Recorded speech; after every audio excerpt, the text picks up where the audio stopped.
think we're ready to get started. Good evening, I guess, early evening. Thank you all for coming out. I am the moderator of this panel, which is called Women's Words, Language, Listening, and Feminism, presented by Greenlight Bookstore. I'm supposed to read something. Before we begin, I would like to let you know that books by authors in this program can be purchased from Greenlight Bookstore outside on the plaza. The authors will also be signing their books immediately following this program at the signing tables downstairs in the rotunda. Authors, at the conclusion of the program, please go directly to your signing tables. Audience, please clear the room for the next program to be seated. But I don't think there's another one. I think this is the end of the day, so don't worry about that part, I guess. I mean, probably clear the room. I think they'll want the room back, but nothing is happening in here afterward. So women's words, language, listening, and feminism. Given that I am not a woman, I'm going to do as little preamble as possible so that you can get to the words of the women who are on this panel and not have to hear me more than is necessary. But introducing the panelists, immediately to my left, Amanda Montell is a 27-year-old writer and reporter living in Los Angeles whose writing has been featured in Marie Claire, Glamour, Time, Cosmopolitan, Nylon, and others. She is the author of the nonfiction book Wordslut, A Feminist Guide to Taking Back the English Language. Amanda graduated from NYU with a degree in linguistics. Her favorite English word is nook, and her favorite foreign word is tartle, the Scottish term for when you hesitate while introducing someone because you've forgotten their name. Which, yeah, it's a good word to have. Yeah. And then to my farther left, Lilly Dancyger is the editor of Burn It Down, Women Writing About Anger, forthcoming from Seal Press in October. She's also a contributing editor and columnist at Catapult, an assistant editor at Borough House Books. Her work has been published in Long Reads, The Rumpus, Off Assignment, The Washington Post, Rolling Stone, and more. I'm your moderator, Mychal Denzel Smith. I've done things. Damn it, that's really my bias. So yes, women's words, language, listening, and feminism. Lilly, I'm gonna start with you.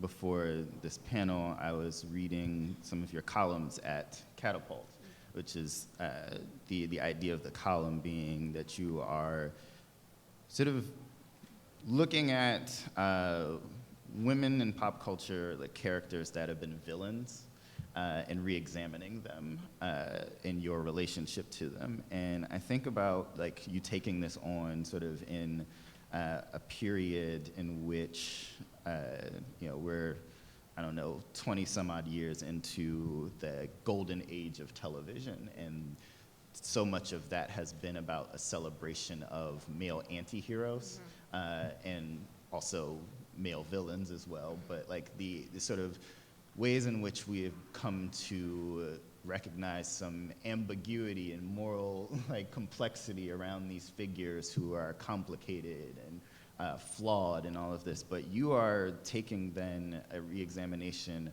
of women villains and sort of recasting them as in the cultural space that they serve and like what they have represented for you as a woman watching them. And I think about those things in conversation and tension with one another. So I'm just looking for you to talk more about the idea of writing that column and writing it in this time and what it means to be reclassifying and redefining these characters in a way that then becomes more representative of what they mean to you as a woman. Yeah, thank you. This works, right? Yeah, okay. I like the idea of villainesses and looking at these women in pop culture. Just a couple that I've done. Catwoman was my favorite. The Empress Georgiou from the new Star Trek. These characters that are pretty one-dimensionally bad guys, right? And looking at what are the characteristics that make a female character a villain. And the more I kind of drilled into them, the more I realized that usually they're villains because they are self-possessed and they have their own desires and drive and self-determination and all these things that are actually positive, and that, especially as you mentioned, it would be probably portrayed as positive in male characters, or at least as some gray area. And so I kind of was looking at these kind of cartoony pop culture characters as a way to look at the kind of narrow space that we expect women to exist in, and what does it mean if we take the things that are portrayed as negative when they're traits that women have and kind of reclaim them as positive. And what if Catwoman is kind of a classic femme fatale, right? And her sexuality is what makes her dangerous. And so what if we take that back and say, like, actually that's what makes her cool and awesome and special. And yeah, I agree. I mean, I think we're starting to get a few of female, like, anti-heroes. I think Shonda Rhimes has given us a few, and we in this golden age of TV, but so far fewer than male characters. I got into a fight recently with my husband because he wanted to rewatch Mad Men, and I was like, I just can't. I'm not interested in, like, watching a misogynist feel sad. I can't do it right now. I don't write about this at all, but Fleabag is like the best female anti-hero that I can think of as of now. Yeah. But there is a way that the projects your project in this book is related to what she's doing in the column in sort of this, like, reclamation project, right? And you're doing it with language, though. Right. You're giving us a guide to understanding the ways in which, like Lily's sort of writing about these characters, but you're saying that there's ways in which, feminine coded speech has been dismissed, and there's a way that I'm gonna just read your own words because you put it beautifully and you spent time doing it. People have looked down upon the way women use language for centuries. They often write off women's communication styles as stupid and annoying, but observers of gender and foreign language have noticed that when there truly is a significant difference between how men and women talk, it's often because women are literally forbidden from using certain words, sounds, or writing systems, and were thus forced to innovate. So I'm curious about, like, the way in which you, like, understand language, particularly that which is coded feminine, to have evolved in relation to a sense of innovating that language in response to a form of oppression. Yeah. Well, so what I'll say first is that it's always true that it's beautifully true and sadly true that some of our best and most innovative language that we have in English was created by our most oppressed communities. So that can be something as that can be something like the slang that we use that comes from ballroom culture, or gay and trans people of color whose heyday was in 1980s Harlem, New York, and those slang words might include things like yas and read and throwing shade and things that we hear every day. And I think there's an awareness now that those slang lexical items come from that community, but I've seen a lot of people, particularly like white people on Twitter, think that they come from the internet. And it's often true that people will, much in the way that people have always lifted the cool parts of a marginalized community and ignored the parts of that community that have actually made being a part of it hard. That's true of women too. So linguists have found that young women in particular tend to be our language's linguistic innovators, but because of preconceived notions that we have about teenage girls. Oh my God, did anybody watch that HBO 2-part documentary on the Michelle Carter case, I Love You Now Die? No? Oh, I have no idea what you're Oh my God. about, right? Does anyone, I just thought of this because it's on the top of my brain. Anybody aware of that, like, 2-year-old court case where that teenage girl convinced her boyfriend to kill himself via text?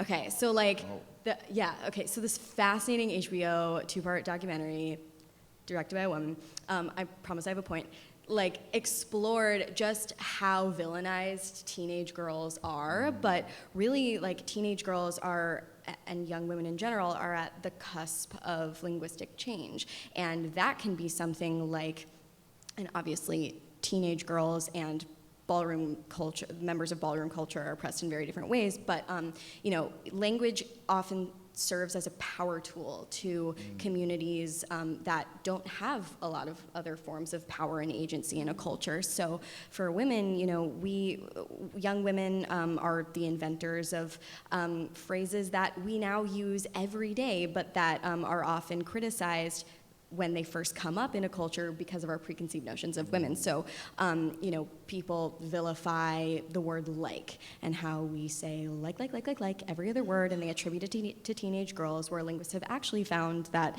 we all use like in equal measure, and there are actually 6 distinct forms of like that are all homonyms, and they serve distinct social purposes beyond just not being able to think of something better to say.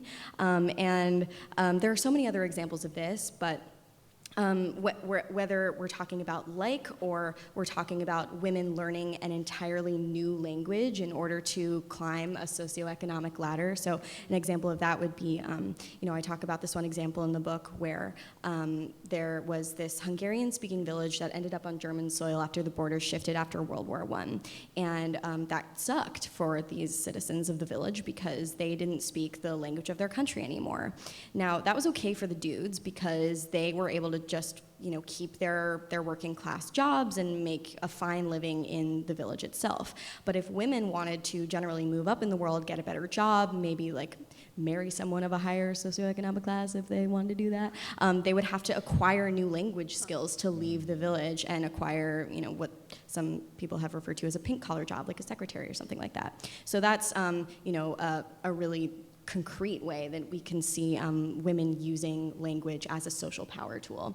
And in the case of like, that's not as clear, but linguists have found that women have innovated, young women in particular have innovated language in this way in order to for a very specific reason that is often villainized because of just how we feel about teenage girls. That was a really long answer. Michelle Carter? No, she was convicted of manslaughter. Yeah, which, oh my God, it's, no, she was, okay, can we do a panel about this? Just watch the HBO 2-part documentary. It is delicious. I mean, it's like fucked up and sad, but like it's juicy viewing.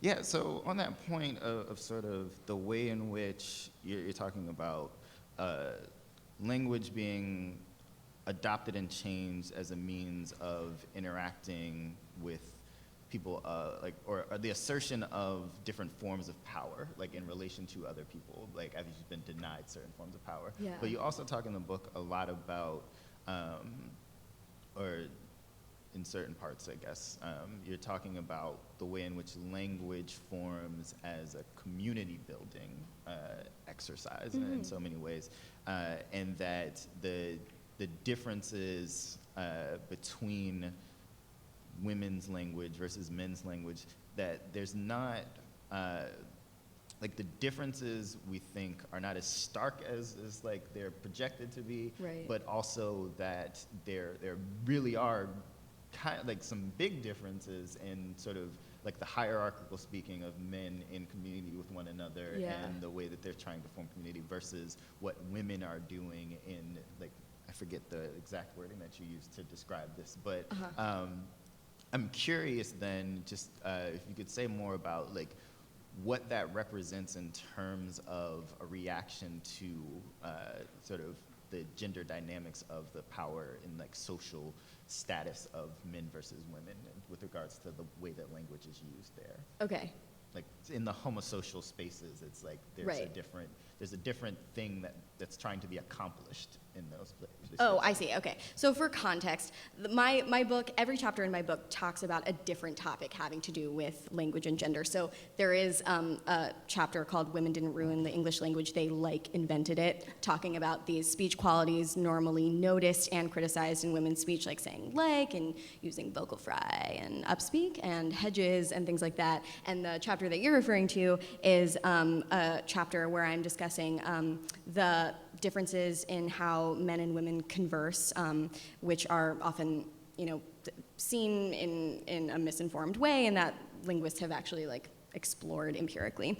And basically what some of the first feminist sociolinguists discovered is that, generally speaking, men, when in conversation, again, we're not inherently built to do this, we're socialized to do this, men tend to build a hierarchical structure when they talk to one another, and view conversation as an arena for expressing individual achievement. And so you'll often find men speaking in sort of longer alternating monologues, speaking for an entire minute, which might not sound very long until you're sitting there hearing a man speak for 60 seconds.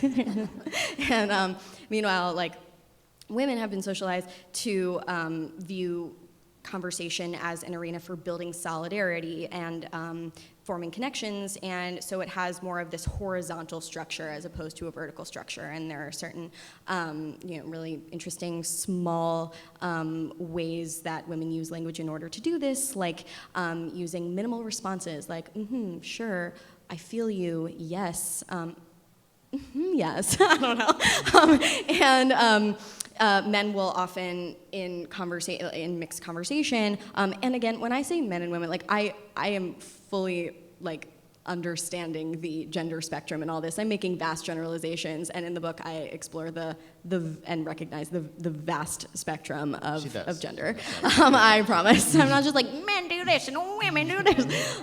Absolutely not. Yeah, I guess I should say people socialized as women and people socialized as men who haven't, done a lot to destabilize those socializations. Anyway, so another thing that women do is ask a lot of tag questions, which are often misinterpreted, like and hedging and things like that, or upspeak are often misinterpreted as signs of insecurity, or why are you asking so many questions? But really, tag questions and hedging, those are those things often because the standards for our language, as the standards for our culture at large, are set by this patriarchal standard. We view those ways that women use language as inherently lacking authority, insecure, etc. But really, they serve such an important purpose, and one of those purposes is often to mitigate the face needs of everyone in a conversation when the topic at hand is sensitive. And so, men often talk in a slightly more direct manner, only because they're socialized not to talk about such personal topics. And in order to, again, sort of take care and attune to the face needs of everyone in a conversation, women will use some of those knows and I feel likes. And there have been just so many think pieces written by feminists and non-feminists, vilifying, women, stop saying I feel like so much, and speak directly, reclaim your authoritative voice, without looking into the empirical linguistic literature and noticing and appreciating that these things are there for a purpose. And this becomes especially problematic in a workplace setting where actually the critiques of my personal voice that I've experienced most brutally in a workplace setting have been by other women, by older women who seem to have navigated these linguistic standards and feel like they need to then perpetuate them. I got rid of and I, learned to talk more like a man, and so thus you must fall into the, abide by the status quo. Funny enough, I once was working at a digital media company where I had to do media training, where these two people came in and were analyzing our on-camera presences, because we were doing a lot of Facebook Lives at the time. Oy. Anyway, this coworker and mine, we're not on-camera people, we're writers, so it was horrible. But anyway, we had to just engage in spontaneous conversation, and these two media trainers were just going to critique us to our face about how we came across. And the two people were well, first of all, you say entirely too much. Very likable though. And I thought that was funny because, first of all, they were using the word in this adjectival form without really realizing it. I could have given them a whole spiel. But linguists have found that speech lacking in hedges likes and knows actually make you come across as more robotic or more stiff and less likable. And so I just thought that it was funny that the thing I was being criticized for was the very thing contributing to my likability. So, anywho, what was your question? And so, Lilly, I'm thinking about what Amanda's saying in writing about in terms of women talking to one another, being in dialogue with one another, and the functions of these different forms of speech that evolve being a means of forming solidarity, right? And I'm thinking about your upcoming book, which I haven't gotten a chance to read yet, but the idea of bringing together an anthology of women, right? There's like 22 essays or something, like putting all of these different women in conversation with one another, and then the specifics of it being around the idea of women's anger. Yeah. So one, thinking about or asking you to talk about the idea of putting together an anthology with this number of voices, and how they're in conversation with one another, but then also the specificity of it being about women's anger and what you were drawn to with regard to that as being the central organizing idea of the anthology, but also what then is the function as you see it of women's anger. Yeah. I don't think this topic would have worked in the way that I think and hope it works with the collection of essays if it was just one person. Something like women's anger is such a vast topic, and one of the things that I was navigating in this project from the very beginning is all the different manifestations of anger and the different ways that different aspects of our identity and where we come from and culture and how we're raised and how we're socialized and classed and gender identity, if you're not a cis woman, and race and religion, all of these things affect the way that women are taught to express their anger, or more frequently taught to do anything but express their anger. So having, I really wanted to represent as many different experiences and expressions of women's anger as possible. And 22 essays on the same topic might sound like a lot, but it actually felt like very few once I started listing, all the different topics and different identities and different points of view that were coming together. I feel like this could be a series, and there could be 200, and you still would not cover the breadth of the different ways that women experience anger. I also think that having it be kind of that collective chorus speaking on the topic is especially relevant for the subject of anger, when we're talking about something that's taboo. And across cultures, women are socialized not to get angry, whereas, just like you're talking about, even down to the way that we speak, it's about making other people comfortable, keeping the peace, some of that is social responsibility and just the role of keeping families together, keeping societies together. A lot of it is also protection, self-preservation of, if we're in a dangerous situation and feeling physically threatened by a man, we're taught from a very early age to soothe and to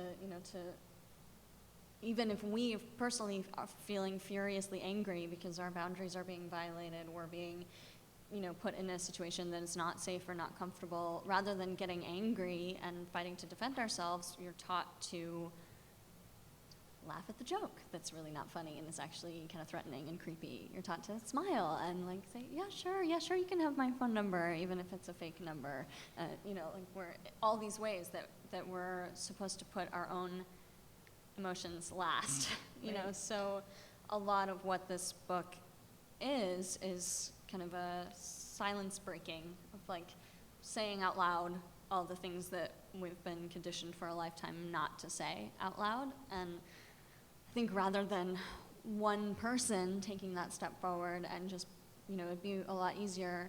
I could write a whole book about anger and my own anger, right? But it would be a lot easier to write off one person as just an angry feminist and I guess she can't get a date, must be, whatever, maybe she just needs a good fuck, right? But when it's 22 people from all these different backgrounds and doing this together, and you hear over and over again a lot of these common experiences, and you hear all these different people of different ages, different races, different backgrounds, all saying like, no, I was not allowed to get angry, but actually guess what, I'm really fucking angry. Yeah. That reminds me of something that a few things that I touch on a little bit in my book, one of which is like, women are kind of at a loss for how to behave, because on one hand, there's this expectation of niceness, and really backstage, we're allowed to speak in ways that you might interpret as more masculine. So in what are called backstage environments, which are like a women's softball team or like a women's brunch or like a place where the hair salon, sure, like places where women are allowed to gather, the wing, the places where like women gather, you often notice that they exhibit just as much like cursing and one-upping as you would see in a space occupied by only men, but then we're forced to put on these front stage performances, and yet when we put on those front stage performances, we're still sort of at a loss because, you know, again, there have been so many think pieces written about like how women need to stop saying I'm sorry, and there was that like Pantene ad from 2014, hashtag sorry I'm sorry, like now not only do women need to worry about the shininess of their hair, but now you need to worry about your speech and not apologizing so much, but really like critiquing a woman for apologizing is just like punishing them for their own oppression. It's just saying like you are expected to be polite and deferent, but don't do it too much. Like what do I do? Meanwhile, Canadians apologize so much. I like have met many Canadians along the way of talking about this book, and they've been like, we apologize a ton, and nobody takes issue. So it's really quite cultural. And then the other thing is that, you know, I think the sound of anger coming from a voice perceived as female or body perceived as female is really jarring to people in the way that the sound of authority is really jarring when it comes from a female body or voice. Because, you know, I write a little bit about this in the book, how like the sound of authority, like the Walter Cronkite deep voice sort of thing, just aligns better with our expectations of masculinity, and the sound of authority doesn't align very well with our expectations of femininity, and so those two things clash, and so a woman in the public sphere, like a woman running for office or something like that, is expected to navigate what's called the double bind, the linguistic double bind, where she's forced at once to be perceived as you know, deferential and polite, as women are expected to be, so that it's not too jarring, or she's not perceived as a bitch or caterwauling or shrill, but also she needs to sound authoritative, or else she'll come across as like a Sarah Palin type. You know, like Hillary Clinton and Sarah Palin linguistically like really represented this double bind quite perfectly. You know, of course there are reasons to dislike both people, but their speech is not really the reasons why. But yeah, it's interesting. And that, yeah, exactly. The fact that like, if you see a woman getting angry in public, people have just such a hard time processing that she might be angry with good reason, you know, and so that's why we call women like the crazy. threshold, we call them a exactly. bitch. We say they're hormonal. We say they're hysterical, yeah, jealous, and the threshold is so low. Like a man is allowed to express anger to such a higher degree before he's criticized for it. And he's called passionate. Yeah, powerful. passionate. Whereas a woman is called shrill or caterwauling or grating or shrieking, and there are linguists who've analyzed the commentary that pundits have made of female public figures and politicians' voices, and have found that words like shriek and shrill are between 3 and 4 times more likely to be used to describe their voices, which is really kind of a distraction away from the content of their statements, which is unfortunate. I mean, like male politicians and male public figures talk real funny too, and everyone's fine with it. Yeah. I genuinely love when the panelists like just answer the question I was going to ask anyway. So it's just like, I was just going to ask. I was going to go to Amanda and just be like, I mean, it's great to like have the writing done and the speaking about women's anger and the expressions of it, but will we hear it? Like, is it possible for us to hear it? And it's like you're taking all the ways that we have not. But still on this point of like anger, I remember reading last year Rebecca Solnit reviewing, I think it was Rebecca Traister's book, Good and Mad, and then All the Brittany Rebeccas. Cooper's, All the Brittany great Cooper's Eloquent Rage. I think it was just those two, but I remember there was also Rage Becomes Her that came out last year. But so she's doing this review of the sort of political usage of women's anger, or the idea that we'd come to in a post-Trump world where you have the Women's March, and then you have everything that's been organized around Me Too in reaction, I think a lot of it in reaction to the election of Donald Trump, that like he could get away with such language, like the grab him by the pussy moment, and that like he got away with it, so now it's a moment where we have to hold everyone else accountable if we're not going to be able to get this person, right? And so that's, you have the Harvey Weinsteins and the rolling sort of list of men who have been harming women for lots and lots of years, but like are finally having some sort of reckoning. Like we can talk about the extent to that. Oh my God! Something you said reminded me of something that from an earlier question that you asked about forming solidarity. So like I was talking about backstage talk and that sort of thing.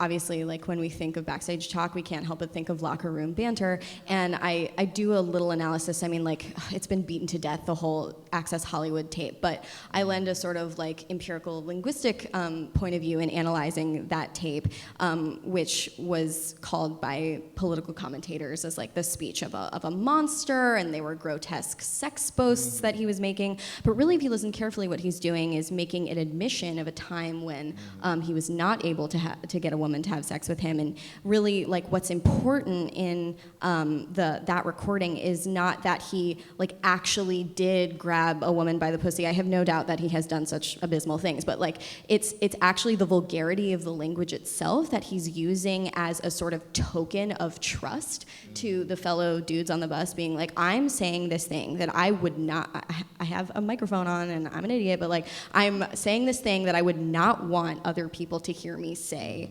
So I'm trusting you as my bro to like laugh and keep this a secret, and we're forming solidarity by otherizing women. Like that is the currency upon which like fratriarchy is what some sociologists have called it. Like it's sort of like our culture is no longer formed on a system of the fathers, but a system of the brothers, like the bros. It's fratriarchy. And so like that otherizing of women and dehumanizing of women through language is the glue that keeps the wall of fratriarchy intact. Meanwhile, like, and that's very much, abiding by the status quo in like the worst possible way. Like men are expressing this really grotesque,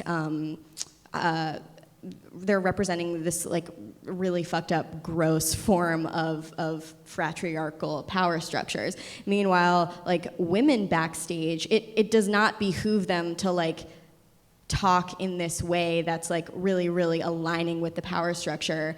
Backstage, meanwhile, they're making confessions that like that go against the status quo. So they're like cursing and one-upping and talking about sex. I mean, like women, we all know that we do this. Like we're disgusting bros too. It's just that front stage we're not allowed to be. I'm making a generalization here. I'm a disgusting bro. I don't know. But yeah, it's like men's backstage talk and currency of solidarity is the otherizing of women. That's what gives them power. But that's not what gives women power, because like we're not at the top of this societal totem pole. And so like how we build solidarity is like confessing things that go against that status quo. I don't know if that makes sense. I haven't talked about that particular topic in public, but it's in the book. It's in the book. To the Solnit essay about anger, though, she sort of comes down on the idea that the wave of anger is understandable, but ultimately not the wisest political like move. Like it's not wise to organize around anger.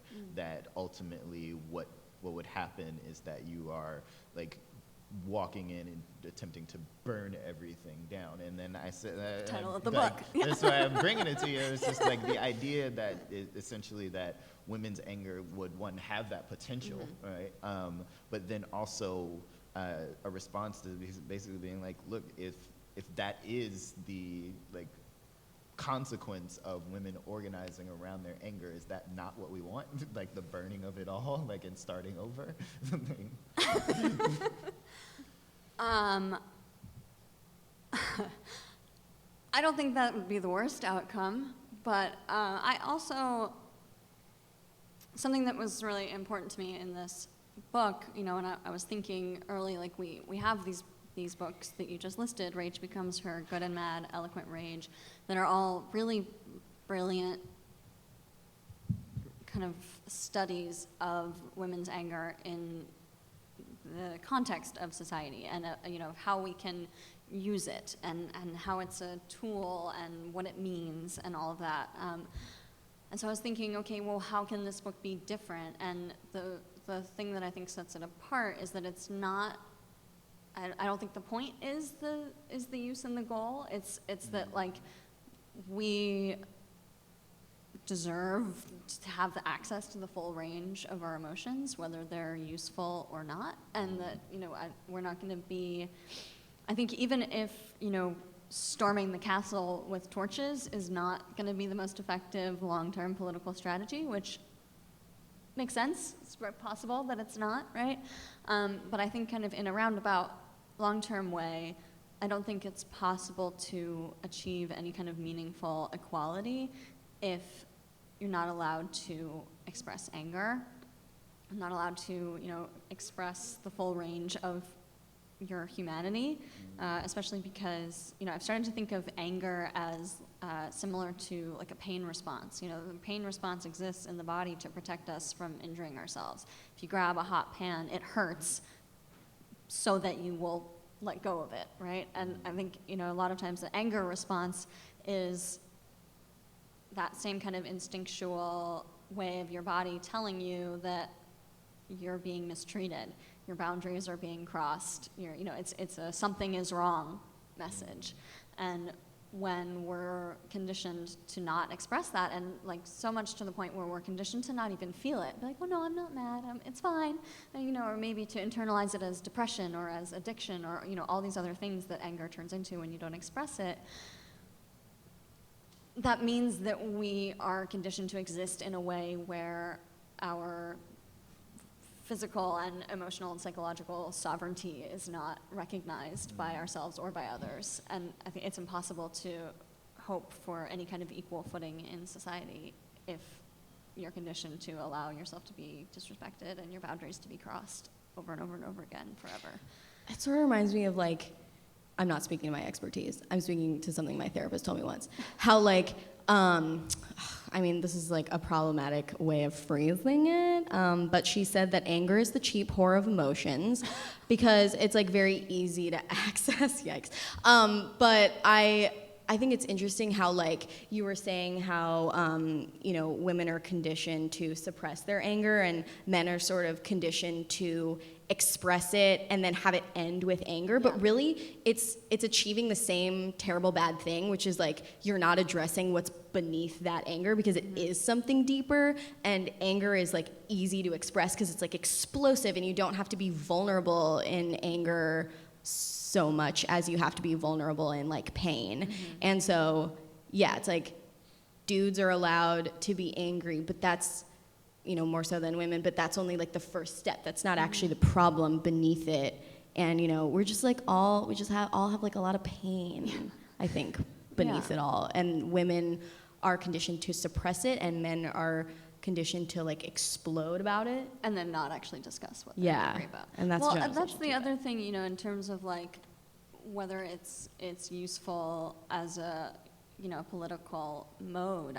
I think, you know, we've tried so many other things, right? We've had feminist scholars trying to argue and explain why we're also whole people. We've tried, like, pleading our case and, like, you know, would you want somebody to do this to your sister or your mother? Kind of, you know, appealing to sympathy. We've tried, you know, we've tried other approaches to be recognized as fully human. And, you know, if those don't all work, then eventually we're gonna flip the table over. And, like, you know, I think anger is kind of what's left.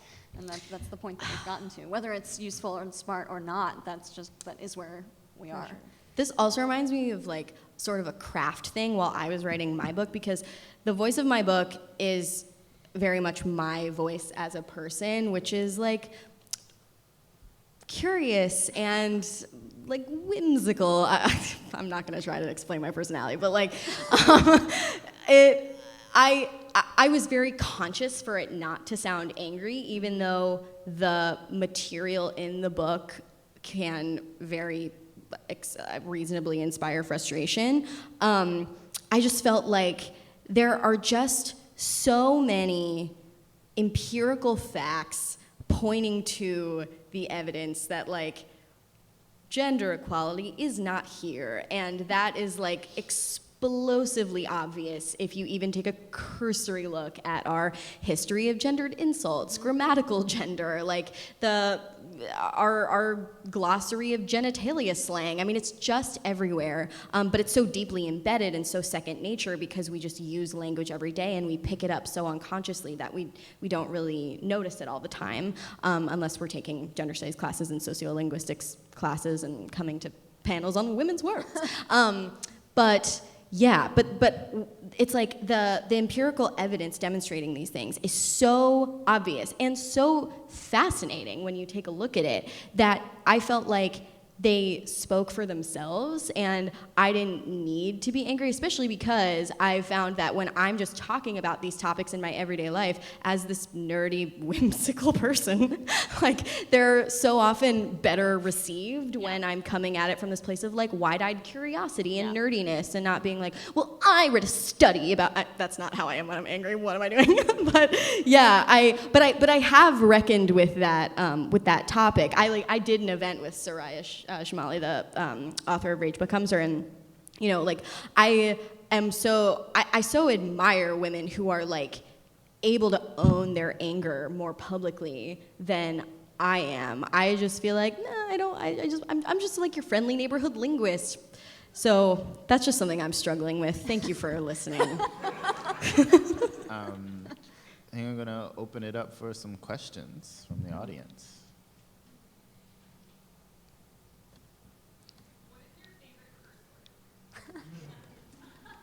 Yeah, great. I love that question. James Lipton asks that question on Inside the Actors Studio. I've been answering it since I was, like, 8 years old when I started watching that show, so I have an answer at the ready. Mine's definitely just your good old classic fuck, because, well, fuck is one of the most grammatically versatile words in the English language. I mean, it can be a noun, an adjective, an adverb, an interjection. If you're as habitual a fuck user as I am, you can even use it as a filler word, like well or Example. I mean, yeah, fuck, so you want to get some pizza? Definitely have said that. Yes, Yeah. yes. Oh, also, fuck, okay, fun fact. Fuck is also one of only 2 infixes that exist in the English language. So an infix is, we all know what a prefix is. It's a unit of meaning that comes before a word, and a suffix is a unit of meaning that comes comes at the end of a word. So, like, un is the prefix of ungrateful, and full is the suffix of ungrateful. But there are languages that have infixes, which are units of meaning that you put in the middle of the word that affect its meaning. But in English, we only have 2, and one is damn, and one is fucking. And so here's an example sentence. Yeah, like, abso-fucking-lutely. Like, I guarantee you are going to love California, where I'm from. Yeah. Come visit. Okay, So mine's fuck. Cunt would be my favorite. Which, as you'll learn in Wordslut, please buy it, did not start out as a negative term. Yeah.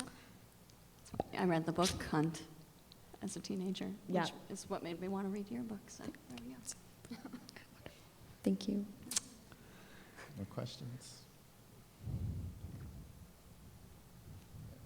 So I'm also a science writer, and I very much understand, like, there's an empirical truth out there, but I also find that, I mean, as you well know, the language of science has been very dominated by men and the way that sort of masculinity has shaped science. So what is it, how do you approach working with somebody who's bringing a feminist perspective to a field that's really been dominated by men? Yeah. Well, the field of gender and language hasn't been dominated by men. Most of my linguistics professors were women. I feel like I live in some like weird Rick and Morty-esque utopia where like I don't really know any men. So like I don't know. I mean, like I haven't met that many men. I'm kidding. I'm almost not kidding. My parents are both scientists who've worked with science writers, and I don't know. I mean, like most of my linguistics education has been by women, and I've been privileged to have been given a medium and a platform through which I can express these ideas with the only voice that I have, which is the voice of a woman. So yeah, I mean, I guess I did a lot of undressing of texts about gender and language that were written by men early on. Like there was this one linguist named Otto Jespersen in the early 20th century who made a lot of like important linguistic discoveries, but he wrote a book called Language, and he had like one chapter in the book called Women's Language, and it just made all these absurd claims like women don't know as many words as men, women often talk slower because, yeah, we talk real slow. Women often talk slower because they haven't, made men often talk slower. Oh, wait. Men often talk slower because they're taking more care and consideration to select the words. Oh, he literally says something like, they chew over the cud of the vowels and consonants. I'm like, why are we saying cud? I don't know. So yeah, I do a lot of kind of dismantling of problematic texts that were written by early male linguists, but really like so much of language and gender, like really amazing language and gender literature was written by women, and so I was drawing mostly on that, and so it wasn't really a problem. But I do acknowledge that that is a larger problem, and most people have met men in their life.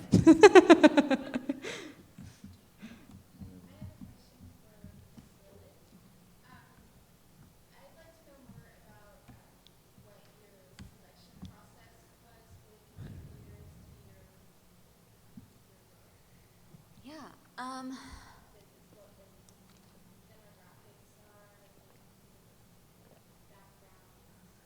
Yeah, definitely. I mean, I started by just making a list of female authors who are alive today who I thought it would be really cool to work with. Because one of the great things about an anthology is that it's an excuse to reach out to all the writers you admire most in the world. So I started there, and then I looked at the demographics of that list and expanded it. It was a very white list. There just are a lot of white women who were published. And so I expanded that list to make it a lot less white, and spent some time. It was tricky because I wanted to have as wide and representative a demographic spread as possible, but I also didn't want to tokenize writers and reach out to people and say like, hey, I need a Latina. Do you want to write for this? So it was a balance of looking at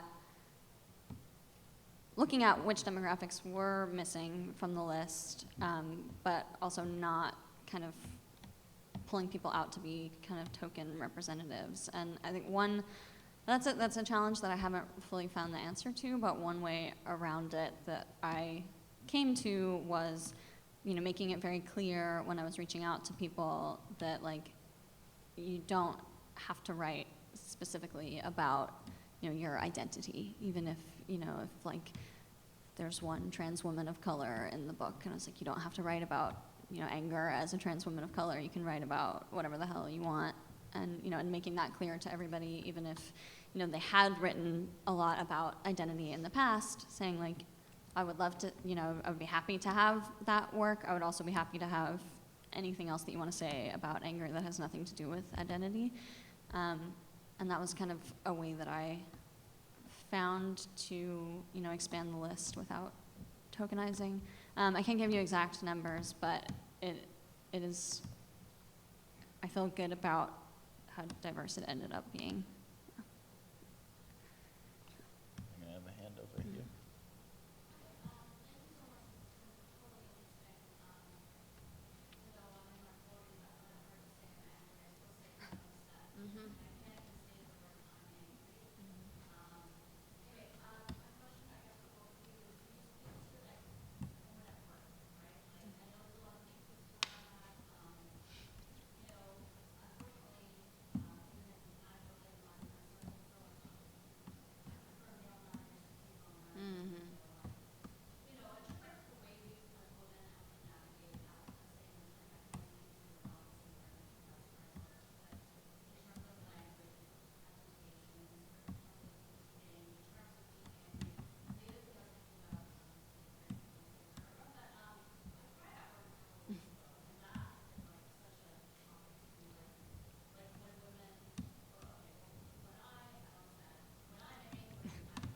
Yeah. There's an essay in Burn It Down Same, about oh my rage God. tears. Yeah. Yeah. Yeah.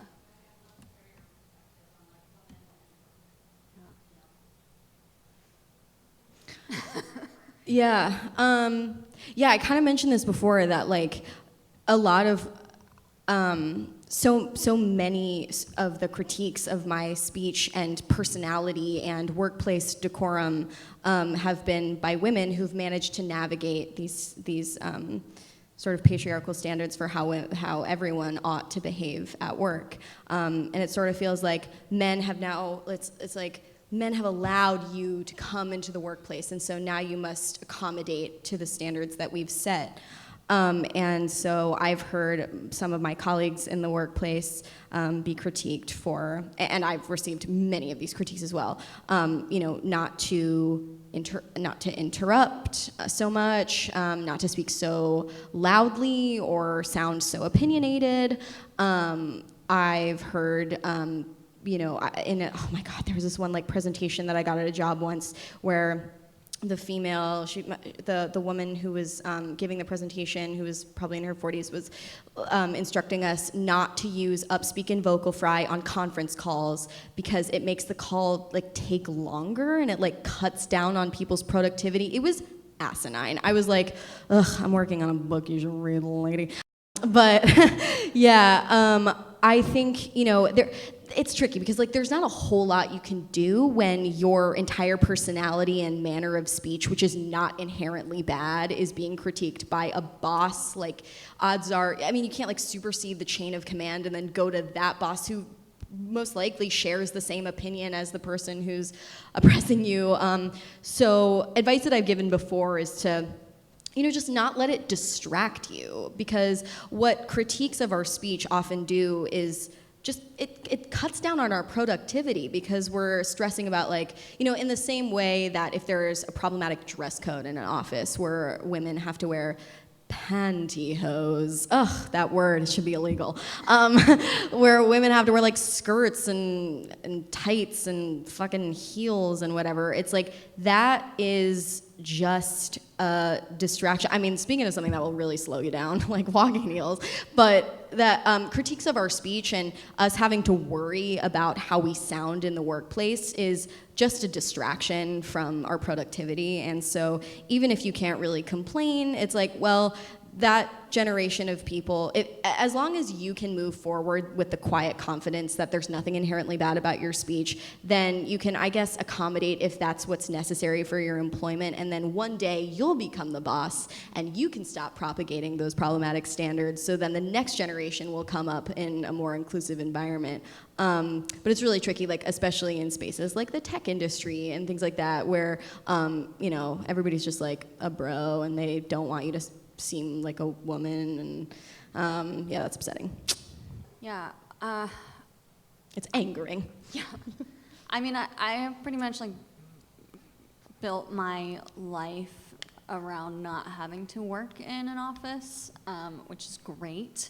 Although I still have to send a lot of emails and where I put lots of exclamation points so that I sound the exclamation nice. point And, emoji conversation. yeah. Christ. But the one office job that I did have, I was there for a long time until I became, the third most senior person there, working for 2 men and supervising 5 men. It was me in the middle of all that. And I got a lot of the same critiques. You know, this was a media job, so we would have pitch meetings where we would talk about ideas, and people would bring in ideas, and me and the 2 more senior men were supposed to, you know, poke holes in them and, you know, either approve or not approve these ideas. And I got pulled aside for saying that, you know, I was coming across as maybe a little harsh, and, you know, saying like, you know, you don't want to put people down when they're bringing in ideas, and, you know, just make sure we're creating like a warm and welcoming environment, you know. And because I'm a sarcastic bitch, you know, in the next meeting, I was like, you know, well, I don't want to hurt anybody's feelings or anything, but I think that's a really shitty idea. And I don't work there anymore, you know, so I don't know. I agree. I don't think there's a lot that we can do all at once when your employment is dependent on keeping people happy, and those people happen to have gendered and, you know, repressive ideas about how we can behave. I think it's, you know, but things like that I think are incremental change, and that's what I think the conversation about, you know, should women speak more like men at work, or is that just one more way of telling us we're doing everything wrong, you know? I don't really have an answer to that, but I did personally find myself starting to rephrase emails, you know, from instead of saying like, if you could get this to me by Friday, that would be really great, and instead just say, I need this by Friday, you know? The email thing is so tricky. I did receive a little piece of advice from someone the other day that I will take, which is like, you know how when you send an email, it's like a little bit late, instead of saying sorry for the delay, I've started saying thank you for your patience. Yeah. Which feels so gracious. That's not relevant. Just a little email advice from me. But I think, well, okay, so I do talk about an example in the book. I think that, like, it is not women's entire responsibility to, like, figure out how to navigate, how to be a woman in the right ways and not be a woman in the right ways at the workplace. Like, it's also men's responsibility too, men in positions of power. And, like, this one example that comes to mind is the showrunner of the show The Shield was running a writer's room, and this is several years ago, and there were 2 women in the writer's room who never spoke. And he went up to them after one of the writer's room days. What is a workplace? I don't know. One of the work days. And he was like, ladies, stop being so shy. And they were like, oh, trust us. We're not being shy. The reason we're not speaking is because every time we speak, we're interrupted and our ideas are usurped and taken credit for it. And he didn't have to believe them or say, like, or take that for their word. He could have just been like, well, speak up. Whatever. I don't know. He could have just been like, oh, good to know, and then ignored it. But instead, he mandated a no interruption rule in the writer's room where, like, dudes were not allowed to interrupt other dudes, women weren't allowed to interrupt anybody, like, nobody was allowed to interrupt anybody. And in the end, the ideas were way better, the episodes were more masterfully written, and the ratings went up. So I think, like, that behooved everybody. Like, everybody made more money. So, I think it's also, like, on the part of men in power to kind of just, like, be, like, attune, become aware, and help out so that everybody can make more money. And with that, I will be the man to shut it all down. And I gotta read another thing. Hold on. Thank you for coming. The authors will now be signing their books in the rotunda downstairs. Greenlight Bookstore is selling their books on the plaza. Authors, please bring your name cards to the signing table. Thank you all for coming today. Thank you. Thank you. Yeah. Yeah, will you? Thanks.